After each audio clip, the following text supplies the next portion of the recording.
In this video, we will discuss the pathology and stages of a localized corneal ulcer. Stage of progressive infiltration. This is the earliest pathological stage of a corneal ulcer. At this stage, inflammatory cells, primarily polymorphonuclear leukocytes and lymphocytes, begin infiltrating the corneal epithelium. These cells originate from the limbal circulation and may also migrate from the underlying stroma. Clinically, we see an early gray-white infiltrate within the cornea, often associated with circumcorneal congestion. Depending on the virulence of the organism and the host immune response, tissue necrosis may begin during this stage. The key concept to remember is that inflammation starts before actual ulcer formation. Next is the stage of active ulceration. This is the stage of maximum tissue destruction.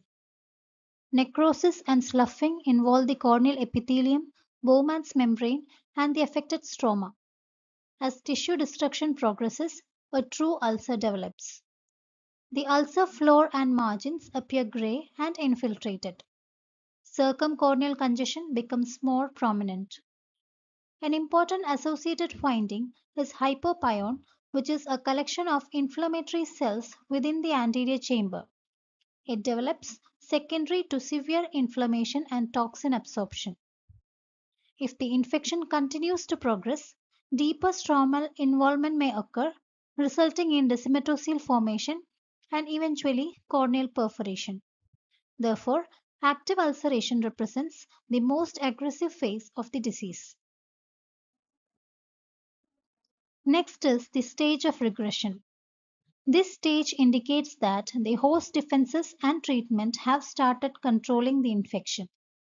A characteristic feature is the formation of a demarcation line around the ulcer. This line consists of inflammatory cells that neutralize organisms and remove necrotic tissue. Necrotic debris is gradually cleared by phagocytosis. Superficial vascularization may appear as new blood vessels grow toward the ulcer, enhancing the healing response.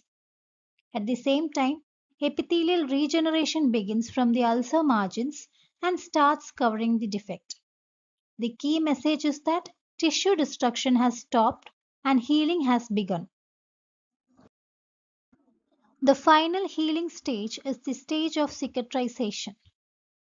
Progressive epithelialization covers the ulcerated area and restores the corneal surface.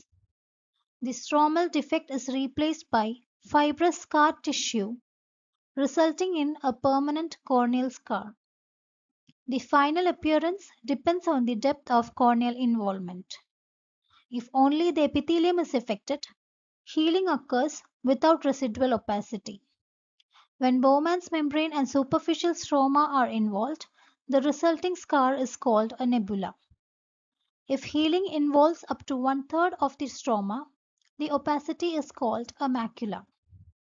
When more than one-third of the stroma is involved, a dense white scar known as leucoma develops.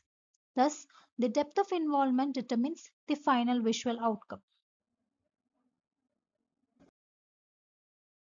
To summarize, corneal ulcers progress through four stages: progressive infiltration, where inflammatory cells enter the cornea; active ulceration, characterized by tissue necrosis and ulcer formation; regression, where infection is controlled and healing begins; and finally, cicatrization, where scar tissue forms.